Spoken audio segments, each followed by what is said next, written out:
देखिए, बाजार में एक अजीब सी पहेली चल रही है। एक तरफ तो मैक्रो सिग्नल बिल्कुल अच्छे नहीं हैं, ब्रेंट क्रूड महंगा है, रुपया डॉलर के सामने कमजोर है और दुनिया भर में टेंशन भी कम नहीं हुई है। और दूसरी तरफ निफ्टी में जबरदस्त तेजी देखने को मिल रही है। तो आखिर हो क्या रहा है? तो सबसे बड़ा सवाल यही उठता है कि क्या ये जो रैली हम देख रहे हैं ये टिकेगी या ये सिर्फ कंपनियों के नतीजों की वजह से आया एक टेम्पररी बाउंस है। चलिए आज इसी गुत्थी को सुलझाते हैं। हम मैक्रो, अर्निंग्स, कौन से सेक्टर्स चल रहे हैं और एक समझदार निवेशक को किन बातों पर नजर रखनी चाहिए, सब कुछ समझेंगे। तो सबसे पहले आज बाजार में हुआ क्या, उस पर एक नजर डालते हैं।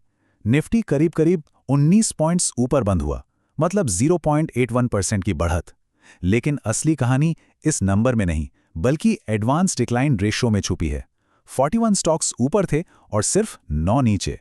इससे साफ पता चलता है कि ये तेजी सिर्फ कुछ बड़े स्टॉक्स की वजह से नहीं थी, बल्कि बाजार में चौतरफा खरीदारी का माहौल था। चलिए अब उस सबसे जरूरी हिस्से पर आते हैं जो इस पूरी कहानी की नींव है, यानी मैक्रो इकोनॉमी। ये वो बड़े आर्थिक इशारे हैं जो बताते हैं कि देश और दुनिया की अर्थव्यवस्था किस दिशा में जा रही है। पहली और शायद सबसे बड़ी चुनौती है कच्चा तेल। ब्रेंट क्रूड अभी भी $107 प्रति बैरल के ऊपर बना हुआ है। अब इसका सीधा असर हम सबकी जेब पर पड़ता है। कैसे? क्योंकि जब तेल महंगा होता है तो ट्रांसपोर्ट से लेकर हमारे घर के सामान तक सब कुछ महंगा हो जाता है। मतलब साफ है, महंगाई का खतरा अभी गया नहीं है। दूसरी चिंता की बात है हमारी करेंसी। डॉलर के मुकाबले रुपया लगभग 94 के लेवल पर है। अब इसका मतलब क्या है? इसका मतलब ये है कि जो भी सामान हम बाहर के देशों से खरीदते हैं, चाहे वो इलेक्ट्रॉनिक्स हों या फिर फैक्ट्री की मशीनें, वो सब हमारे लिए और महंगे हो जाते हैं और इससे कंपनियों की लागत यानी कॉस्ट्स बढ़ जाती हैं।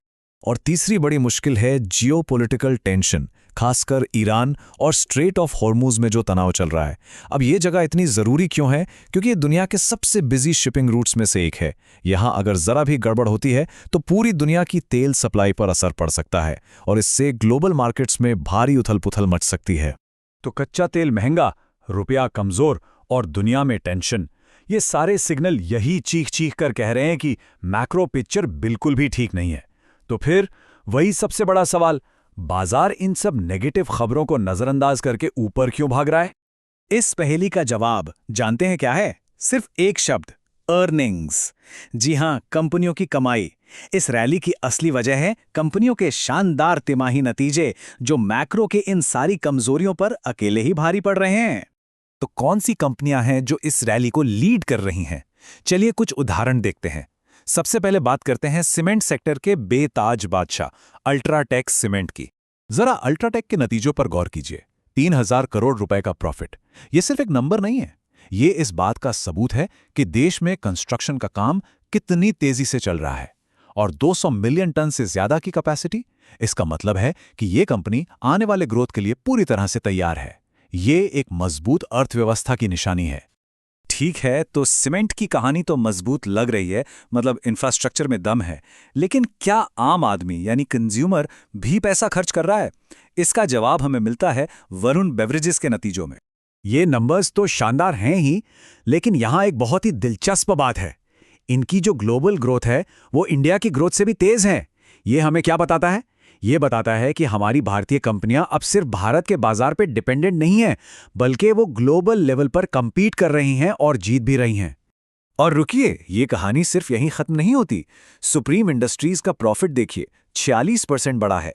बैंकिंग सेक्टर में तमिलनाडु मर्केंटाइल बैंक का नेट एनपीए, मतलब डूबा हुआ कर्ज, लगभग 0 है। ये शानदार एसेट क्वालिटी का सिग्नल है। एसबीआई कार्ड्स की एसेट क्वालिटी भी बेहतर हो रही है, मतलब अर्निंग्स की ये मजबूती लगभग हर सेक्टर में दिखाई दे रही है। तो सवाल ये उठता है कि ये सारा पैसा बाजार में आ कहां से रहा है? और मजेदार बात यह है कि फॉरेन इन्वेस्टर्स यानी एफआईआईज तो असल में बिकवाली कर रहे हैं।